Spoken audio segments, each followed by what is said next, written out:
Praise the lord. మీరు మీ జీవితంలోని గ్రహం స్టెయిన్స్ ఈ పేరు వినకపోతే తప్పకుండా ఈ రీల్ని మీరు తప్పకుండా ఆఖరి వరకు చూడండి. అనేక మందికి ఈ రీల్ని షేర్ చేయండి. ఆస్ట్రేలియాలోని ఆయన జన్మించారు. అనేక మంది మిషనరీస్ కోసము తెలుసుకొని ఆయన కూడా మిషనరీగా మారాలని అనుకున్నారంట. ఇదిగో ఎలాగైనా నేను భారతదేశంకి వెళ్ళాలని అనుకున్నారంట గ్రహం స్టెయిన్స్ గారు. 1965లోని ఒరిస్సా ప్రాంతానికి మిషనరీగా వచ్చారు ఈ గ్రహం స్టెయిన్స్ గారు. చాలా పేద స్థితిలో ఉన్న ప్రజలను చూసి ఆయన గుండె తరుక్కుపోయిందంట. ఎలాగైనా వీళ్ళకి నేను సాయం చేయాలని అనుకున్నారంట గ్రహం స్టెయిన్స్ గారు. కొండ ప్రాంతంలో ఉన్న వాస్తవులకి వాళ్ళకి సహాయం చేస్తూ, వాళ్ళకి భోజనం లేకపోతే భోజనం సహాయం చేస్తూ, వాళ్ళకి దేవుని కోసం ప్రకటిస్తూ, ఇలా అనేక మందికి సహాయం చేస్తూ గ్రహం స్టెయిన్స్ గారు కుష్టి వ్యాధుల్ని చూశారంట. చూసిన తర్వాత మన భారతదేశంలోనే కాదు ఎక్కడైనాను కుష్టి వ్యాధుల్ని చూసినప్పుడు ఊరు అవతల కుష్టి వ్యాధిగ్రస్తులు ఉండేవారంట. ఊరు బంధువుల్లోనే కుష్టి వ్యాధి ఉన్న వాళ్ళు ఉంటే ఆ బంధువుల్నే వెలివేసేవారంట. అలాంటిది ఘోరమైన వ్యాధి అంట కుష్టి వ్యాధి. అలాంటి కుష్టి వ్యాధితో బాధపడుతున్న వారి మధ్యన నేను వాళ్ళకి ఎలాగైనా సహాయం చేయాలనుకున్నారంట ఈ గ్రహం స్టెయిన్స్ గారు. ఎంత గొప్ప వ్యక్తి కదా నిజంగా. ఒక కుష్టి వ్యాధి ఎవరికైనా ఉంటే పారిపోయేవారంట, ఊరు అవతలు ఉండేవారంట, వాళ్ళని వెలివేశారంట. ఇంకా చెప్పాలంటే వాళ్ళని రాళ్లతో కొట్టి చంపేవాళ్ళంట. ఎందుకంటే అది అంటువ్యాధి కాబట్టి మా కుటుంబంలో మా పిల్లలకి అందరికీ వచ్చేస్తుందని చెప్పి వాళ్ళని రాళ్లతో కొట్టి చంపేసేవారంట కుష్టి వ్యాధిగ్రస్తుల్ని. అయినను ఈ గ్రహం స్టెయిన్స్ గారు అదేమి ఆలోచించుకుంటూ వాళ్ళ జీవితాలు మార్చాలి, వాళ్ళకి ఎలాగే నేను మంచిగా వాళ్ళకి నేను సహాయం చేయాలని చెప్పి వాళ్ళ దగ్గరికి వెళ్ళి వాళ్ళ చేతికి కుష్టి ఉన్న, కాలుకి కుష్టి ఉన్న, దేనికున్నా వాళ్ళు ఏం చేశారు గ్రహం స్టెయిన్స్ గారు వెళ్ళి ఆయన చేతితోనే వాళ్ళకి డ్రెస్సింగ్ అది చేసేవారంట.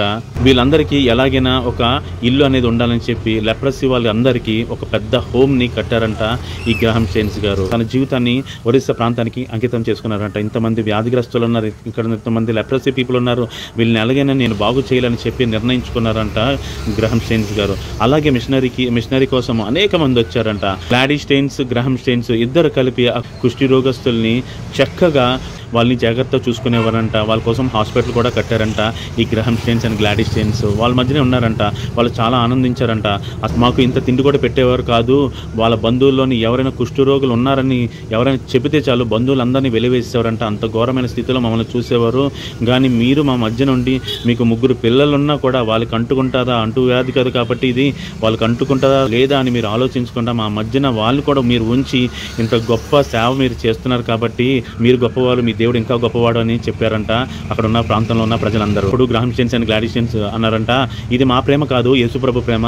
అనేక మంది రోగుల్ని స్వస్థపరిచారు, అనేక మంది జీవితాలు మార్చారు. ఎప్పుడైతే వీళ్ళు కుష్టి రోగుల మధ్యన ఇలాగా సువార్త ప్రకటిస్తూ అనేక మందికి సాయం చేస్తూ సేవ చేస్తూ చక్కగా మంచి కాస్ట్లీ మెడిసిన్ తీసుకొచ్చి వాళ్ళకి ఇస్తూ వాళ్ళ మధ్యన ఉంటూ అనేక మంది రోగుల్ని స్వస్థపరిచారంట. కానీ ఒక రోజు వీరు ఇలా చేస్తున్నారు, వీరు పేర్లు ప్రఖ్యాతులు పొందుకుంటున్నారు, వీళ్ళని ఎలాగైనా పతనం చేయాలి, వీళ్ళని ఎలాగైనా నాశనం చేయాలని కుట్ర పన్నారంట అక్కడ ఉన్న నాయకులు. ఇది మా సొంత ఊరే ఉండి మా సొంత స్థలం ఉండి మీకు పేరు ఆడడం ఏంటి అని చెప్పి వార్నింగ్ కూడా ఇచ్చారంట అక్కడున్న లోకల్ నాయకులు. అయినను మేము దేవుని కోసం వచ్చాము, దేవుని పని చేస్తాము, కానీ మేము ఎవరికి మోసం చేయట్లేదు, ఎవరి దగ్గర ఏం తీసుకోవట్లేదు, మాకున్నది మాకు దేవుడిచ్చిన కొద్దిది మేము వాళ్ళకి సాయం చేస్తూనే ఉంటాము అన్నారంట. 1999 జనవరి 23న ఒక రోజు గ్రహం స్టెయిన్స్ తన 2 కుమారులు ఫిలిప్, తిమోతి, ఫిలిప్కి 10 సంవత్సరాలు, తిమోతికి 6 సంవత్సరాలు. ఇంత రాత్రి కాబట్టి కుమార్తెను భార్యను వేరే ప్రాంతంలో ఉంచి మేము ఇలాగా సువార్త ప్రకటించడానికి వెళ్తున్నాము అని చెప్పి వాళ్ళ ముగ్గురు ఒక ప్రోగ్రాం ఉంది, ఆ ప్రోగ్రాం చూసుకుని మనోహర్పూర్లోని ఆ ప్రోగ్రాం ఉంది, ఆ ప్రోగ్రాం చూసుకుని పొద్దునే వచ్చేస్తామని వెళ్ళారంట. అక్కడ చక్కగా మొత్తం అంతా జరిగించుకున్నారంట. రాత్రి ప్రయాణించడం ఎందుకని చెప్పి మనోహర్పూర్లోని అక్కడనే జీపులోని అక్కడక్కడ పడుకున్నారంట గ్రహం స్టెయిన్స్ తన 2 కుమారులు. అక్కడ ఊరి నాయకులు వచ్చేసారంట, వీళ్ళు మనకి కరెక్ట్ టైం దొరికారు అని చెప్పి 50 మంది కర్రలు కత్తులు పట్టుకుని వచ్చి గ్రహం స్టెయిన్స్ ఉన్న జీప్ మీద దాడి చేశారంట.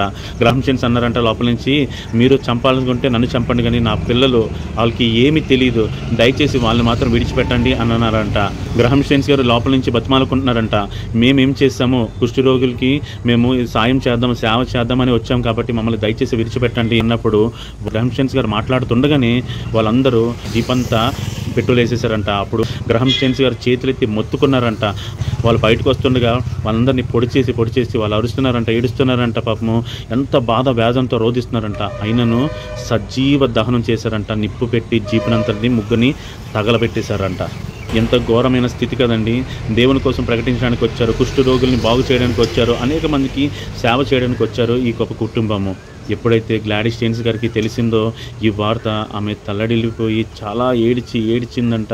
అయ్యో వాళ్ళ బదులు నేను చనిపోయిన బాగునని చెప్పి చాలా బాధపడిందంట. ఇంత ఘోరంగా చంపిన వాళ్ళని ఎలాగైనా ఉరి తీయాలి, ఎలాగైనా చంపాలని చెప్పి అనేక మంది కోరారంట. కానీ గ్లాడిస్ స్టెయిన్స్ ఒకే ఒక మాట అన్నారంట, ఇదే పరిస్థితిలో మా హస్బెండ్ ఉన్నా తప్పకుండా క్షమిస్తారు, కాబట్టి వాళ్ళకి మరణ శిక్ష నుంచి తప్పించండి, వాళ్ళని నేను క్షమిస్తున్నాను అన్నారంట. ఎంత గొప్ప విషయం కదండి. ఇంత గొప్ప ప్రేమ. ఆస్ట్రేలియా అనే గొప్ప ప్రాంతాన్ని వదిలేసి భారతదేశానికి వచ్చి ఎక్కడో ట్రైబల్ ఏరియాలోని దేవుని సేవ చేస్తుంటూ అనేక మందికి సహాయపడాలనుకున్న వారి జీవితాన్ని బూడిద చేశారంట. అయినను వాళ్ళు చెప్పిన గొప్ప మాట క్షమించమని. ఎంత గొప్ప క్షమాపణ కదండి. అట్లా వింటున్న నీవు నీ కుటుంబం బహుగా దీవించి ఆశీర్వదించబడుదురు కాక. ఆమేన్.